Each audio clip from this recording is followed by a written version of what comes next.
¿Cómo están todos? Bienvenidos a otro episodio de la Arboleda Sagrada. Sabemos que durante su ministerio mortal, Jesucristo realizó bastantes milagros. En este video del día de hoy vamos a enfocarnos en uno de ellos. Vamos a ver el contexto histórico, vamos a ver algo de la simbología detrás del milagro y vamos a aplicar las enseñanzas a nuestras vidas. Si ustedes son nuevos al canal, les invito a que puedan suscribirse al hacer clic en el botón rojo que se encuentra aquí abajo.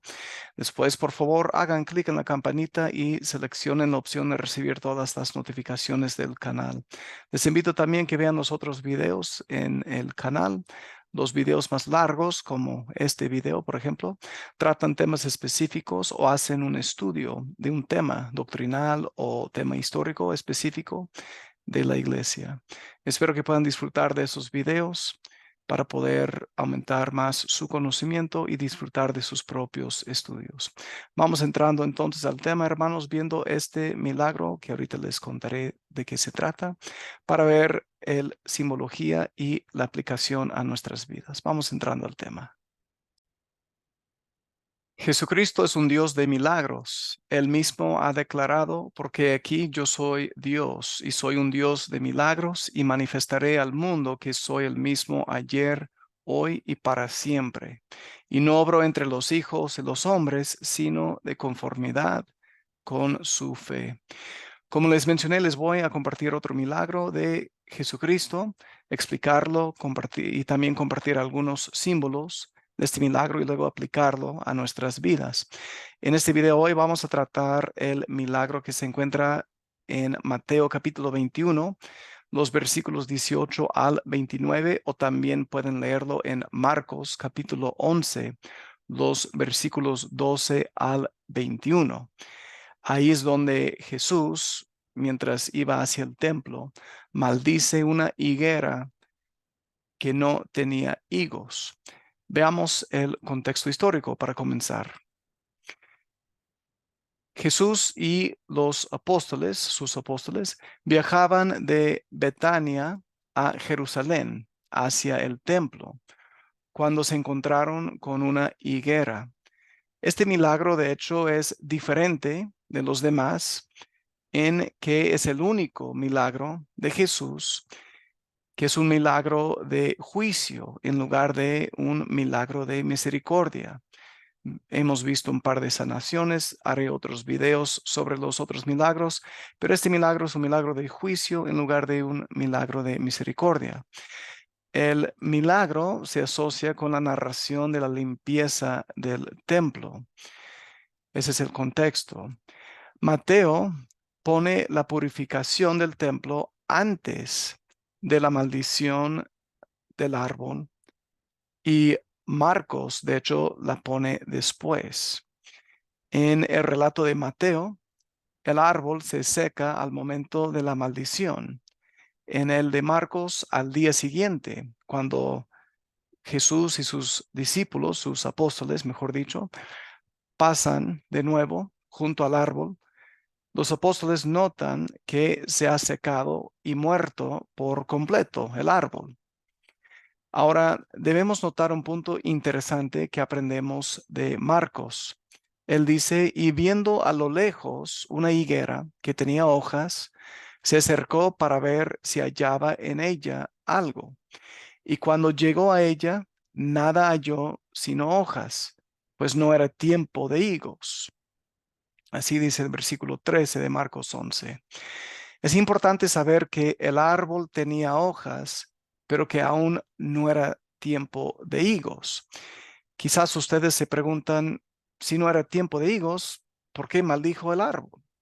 De hecho, alguien me hizo esta pregunta y es por eso que quería compartirles este video el día de hoy. La pregunta específica, la persona me escribió, me dijo, ¿por qué El Salvador secó la higuera si no era temporada de higos?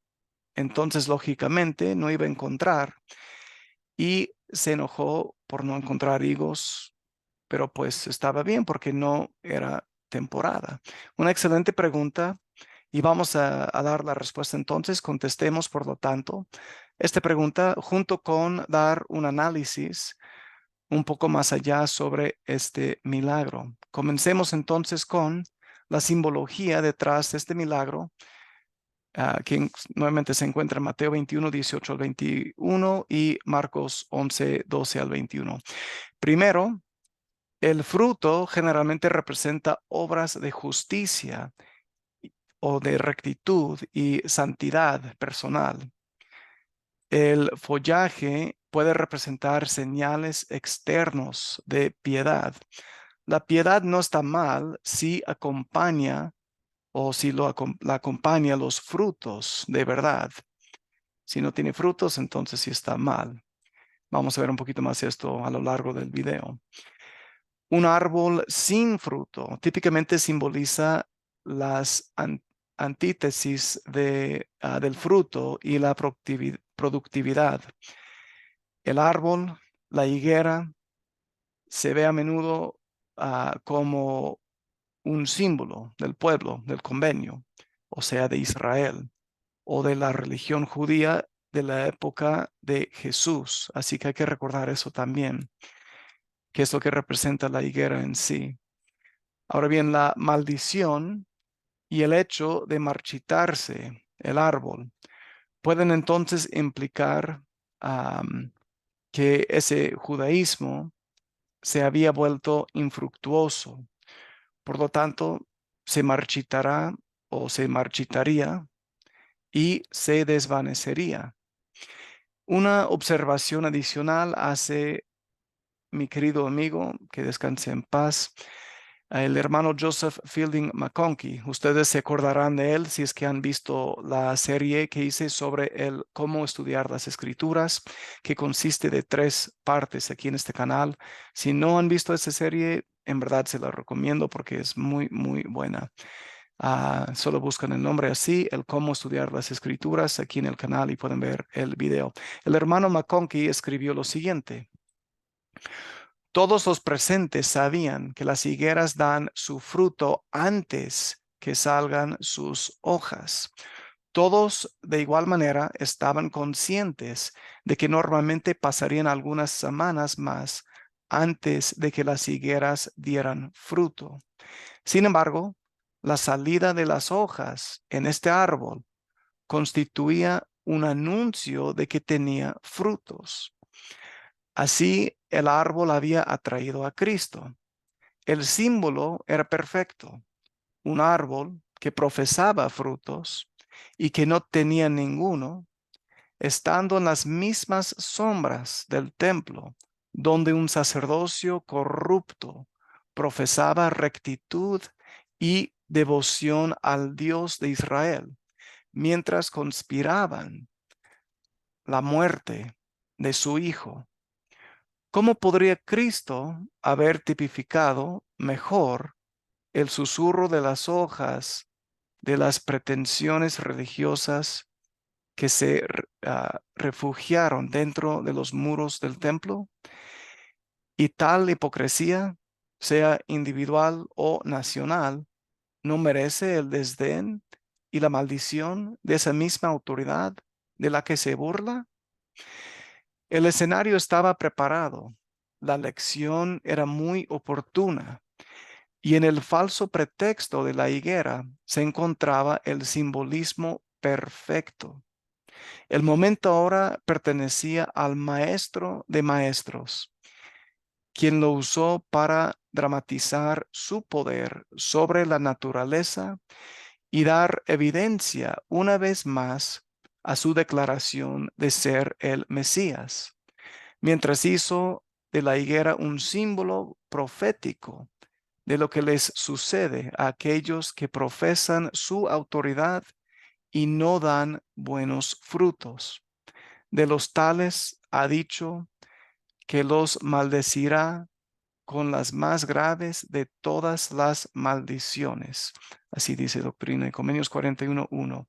Esta excelente cita del hermano Joseph Fielding McConkie viene de su libro que se llama Gospel Symbolism, es decir, el simbolismo del Evangelio, las páginas 10 y 11. Cristo también enseñó, si leemos en Juan 15, 4 al 6, permaneced en mí y yo en vosotros. Como el pámpano no puede llevar fruto por sí mismo si no permanece en la vid, así tampoco vosotros si no permanecéis en mí. Yo soy la vid, vosotros los pámpanos. El que permanece en mí y yo en él, éste lleva mucho fruto, porque sin mí nada podéis hacer. El que en mí no permanece será echado fuera como mal pámpano y se secará, y los recogen y los echan al fuego y arden. El liderazgo judío de la época de Jesús no entendió este punto que Cristo hace aquí en esta escritura. No se unieron al Mesías para que tuvieran frutos.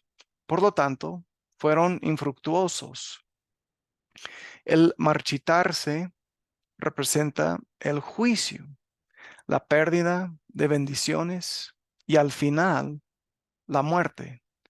Si nos encontramos sin frutos en el momento del día del juicio, las maldiciones son entonces nuestra herencia, no la vida eterna. Esa es la simbología detrás del milagro. Ahora bien, veamos entonces la aplicación de una alegoría del milagro. Una aplicación obvia de este milagro tiene que ver con el hecho de vivir vidas rectas. Si somos cristianos verdaderos, nuestra vida debe estar llena de evidencias que muestran el bien que hacemos, o sea, que estamos dando buenos frutos.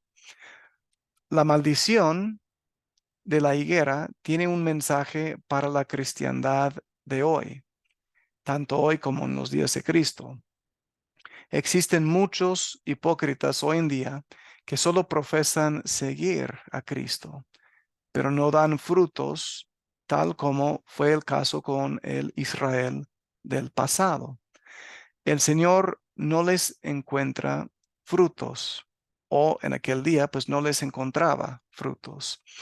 Si nosotros no somos dignos de las bendiciones, las promesas de ellas nos serán quitadas. Ya vimos eso en Juan capítulo 15. Puedo agregar desde el versículo 2 hasta el versículo 6. Habíamos leído ya parte de esa escritura, el versículo 4 al 6. Pero vemos ahí que las ramas secas son quitadas. Si son ramas secas sin frutos, entonces son quitadas. Lo mismo nos enseña Apocalipsis capítulo 2, versículo 5, donde habla y dice que el candelero es quitado de su lugar. Y luego otro ejemplo en Mateo 7, 19, vemos claramente que los árboles que no dan frutos son cortados y luego quemados. Marcos, en su evangelio, nos dice que la higuera se había secado desde las raíces, es decir, que estaba completamente muerta.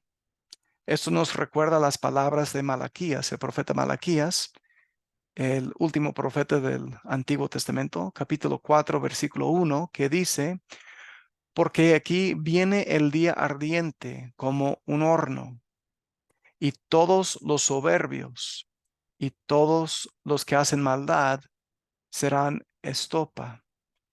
Y aquel día que vendrá y aquel día que vendrá los abrazará, ha dicho Jehová de los ejércitos, y no les dejará ni raíz ni rama. Nuevamente Malaquías 4:1. Así que si no tenemos frutos, entonces no tendremos ni raíces, que quiere decir que se refiere a nuestra ascendencia, los antepasados. No tendremos un enlace con nuestros antepasados, ni tendremos ramas, que se refiere a nuestra descendencia, los que vendrían de nosotros, los que vienen después. Y esto sucede porque no habrá ningún lazo familiar, esos, digamos, eslabones que conectan las generaciones pasadas y las futuras. Se va a romper y no habrá entonces eslabón entre las generaciones pasadas con las futuras. No habrá ningún lazo familiar porque no seremos dignos de las bendiciones de las ordenanzas del sellamiento. Recordemos que la higuera mostró hojas, profesando tener frutos. Nosotros debemos esforzarnos por ser rectos. Esto, ahora bien, no significa ser perfectos, o sea, que vamos a vivir una vida sin equivocarnos. Sin embargo, no debemos ser hipócritas, o sea, abiertamente profesando ser buenos y tener frutos, es decir, que profesamos que estamos haciendo buenas obras, mientras que por dentro nos estamos pudriendo, haciendo, digamos, una farsa con nuestras actas vacías. Recordemos que Marcos dice que no era tiempo de higos, no era la temporada de higos entonces. Sin embargo, aún así, Cristo maldijo la higuera, y esa fue la pregunta al principio del video, ¿no? ¿Por qué lo hizo? Si es que no era tiempo de higos, por supuesto que no debía de haber higos entonces. Pero podemos entender que en nuestras vidas siempre debemos dar frutos sin importar la temporada. O sea, que debemos siempre dar frutos, siempre debemos de hacer buenas obras, y eso en todo lugar donde quiera que nos encontremos. Si no lo hacemos, en lugar de una bendición, nos espera una maldición, y Cristo nos enseña eso claramente con el hecho de maldecir a la higuera, que nuevamente profesaba ser bueno, o sea, profesaba tener buenas obras, pero en realidad, o sea, frutos, profesaba tener frutos, es decir, buenas obras, pero en realidad era una farsa. Demos nosotros entonces frutos dignos de las bendiciones exaltadoras que el Padre nos quiere entregar, y demos esos frutos en cada temporada de nuestras vidas, no solo en, digamos, entre comillas, el tiempo de higos. Si no damos buenos frutos, si no estamos siendo obedientes, entonces vamos a ser maldecidos. No vamos a recibir la bendición, vamos a ser castigados. La obediencia es bien importante y Cristo abiertamente nos quiere bendecir. Es un Dios sumamente misericordioso y quiere bendecirnos. Pero las escrituras son sumamente claras que si no cumplimos con sus mandamientos, no recibiremos la bendición. Ahora bien, hablando del hecho de salir de Babilonia, les invito a que vean recientemente el video que recién salió hace una semana, Viviendo en la hora undécima, el libro escrito por mi amigo Robert L. Millet, preparándonos para el regreso glorioso de Cristo. Es el capítulo 6 que trata el tema de salir de Babilonia, y debemos salir de Babilonia y dar buenas obras para que seamos bendecidos. Está aquí en el canal, pueden buscarlo bajo ese mismo título. Ahora bien, en conclusión, este milagro nos enseña la importancia de nuestras obras y quiénes somos en verdad. ¿Damos frutos solo en la temporada de higos o nos esforzamos por dar frutos en todo tiempo y en todas las cosas y en todo lugar? Delante del mundo mostramos que somos fieles y rectos al enseñar nuestras hojas, entre comillas. Sin embargo, somos vacíos y no alentamos en verdad a los demás por no tener frutos. Quiero que piensen o que pensemos pues en esas preguntas. No podemos ser como los judíos de la época de Jesucristo, como los fariseos, por ejemplo, quienes eran como sepulcros blanqueados, que por fuera, a la verdad, se mostraban hermosos, pero por dentro estaban llenos de huesos de muertos y de toda inmundicia. Así dice Mateo 23:27. En otras palabras, como higueras llenas de hojas, pero sin frutos. No debemos hacer así, pura hoja y nada de fruto, nada de obras. Sobre todo lo que se ha compartido en este video, hermanos, díganme, por favor, ¿qué aprendieron ustedes? ¿Qué piensan sobre todo lo que nos enseña este relato del milagro? ¿Qué información fue nueva para ustedes? Dejen sus comentarios en la sección que se encuentra abajo y favor de compartir este video con los demás para que puedan disfrutar de este milagro de Cristo, entender un poquito más sobre la simbología y que puedan disfrutar también de la aplicación a nuestras vidas de esta enseñanza. Espero que les haya gustado este análisis. Inviten a sus amigos y a sus familiares también que vengan al canal y que se suscriban para disfrutar de las enseñanzas. Déjenme un like aquí en el video y como siempre, mis queridos hermanos, espero que aquí en este canal, La Arboleda Sagrada, ustedes hayan encontrado nuevamente su lugar apartado y especial para aprender algo más sobre Jesucristo, sobre su evangelio y sobre las escrituras. Nos veremos en el próximo video aquí en la Arboleda Sagrada. Les mando un abrazo muy fuerte, deseando que tengan un excelente día el día de hoy y nos estamos viendo. Cuídense, gracias por el apoyo. Nos vemos. Chao.